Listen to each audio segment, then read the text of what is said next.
తెగబడ్డారు. పర్యాటకుల్ని లక్ష్యంగా చేసుకుని అతి కిరాతకంగా చంపేశారు. ఈ ఘోరాన్ని దేశం ఎప్పటికీ మర్చిపోదు. ఉగ్రవాదులను నిర్దాక్షిణ్యంగా ఏరివేయాల్సిన పని ఉందని ఉప ముఖ్యమంత్రి పవన్ కళ్యాణ్ వ్యాఖ్యానించారు.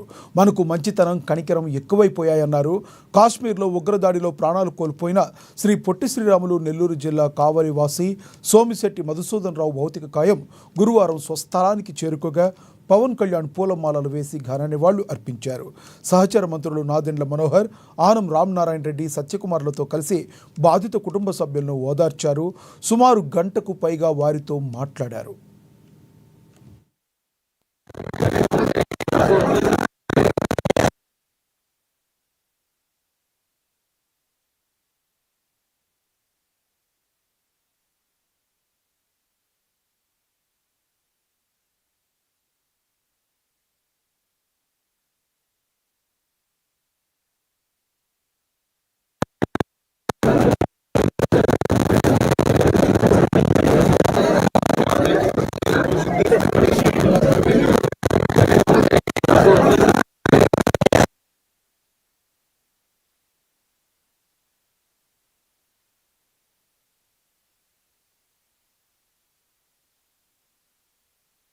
పహల్గాంలో ఉగ్రవాదులు దారుణానికి తెగబడ్డారు.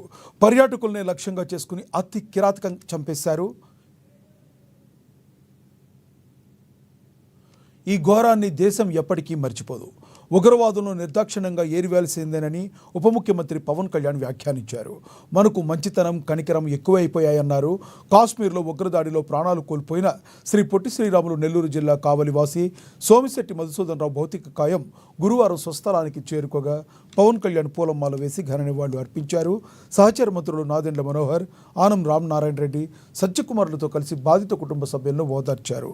సుమారు గంటకు పైగా వారితో మాట్లాడారు.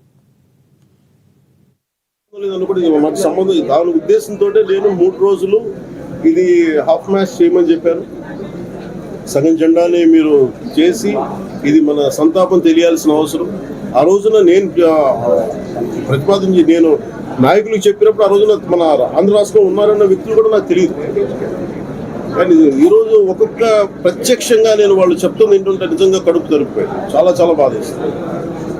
అందుకని ఇది అలాగే సోషల్ మీడియాలో కూడా మేడం అనిత గారికి కూడా చెప్తున్నాను. మేడం నా రిక్వెస్ట్ కూడా ఏంటంటే ఎనీ యాంటీ నేషనల్ స్థానికంగా ఉన్న సోషల్ మీడియాలో కూడా ఎవరన్నా సరే ఇష్టారాజ్యంగా మాట్లాడినా భారతదేశ సార్వభౌమత్వానికి కానీ భారతదేశ సమగ్రతకు కానీ భారతదేశానికి సంబంధించిన అంతర్గత విషయాల మీద పిచ్చి పిచ్చి కామెంట్లు చేసిన సోషల్ మీడియా కామెంట్లు చేసిన చాలా స్టర్న్ యాక్షన్ తీసుకోవాలని హోంమంత్రి గారిని అనిత గారికి నేను తెలియజేసుకుంటాను. నా పరిధిలో లేదు కాబట్టి ఆవిడ పరిధిలో ఉంది కాబట్టి ఖచ్చితంగా మీరు సోషల్ మీడియాలో any anti Indian rhetoric, anti Bharat rhetoric కనుక ఉంటే మీరు వెంటనే చాలా తీవ్రమైన సెక్షన్లతో కేసులు మీరు నమోదు చేశారు. ఎందుకంటే మీరు ఇలాంటి సమయంలో పిచ్చి పిచ్చి ఆర్గ్యుమెంట్స్ కానీ పిచ్చి వాదనలకు కానీ ఇవన్నీ దారి తీయకుండా ఉండాలంటే ఖచ్చితంగా కొంత సోషల్ మీడియాని ఇలాంటి కట్టడి చేయాల్సిన అవసరం ఉంది. అది మేడం అనిత గారిని, సిస్టర్ అనిత గారిని కూడా నేను కోరుకుంటా ఉన్నాను.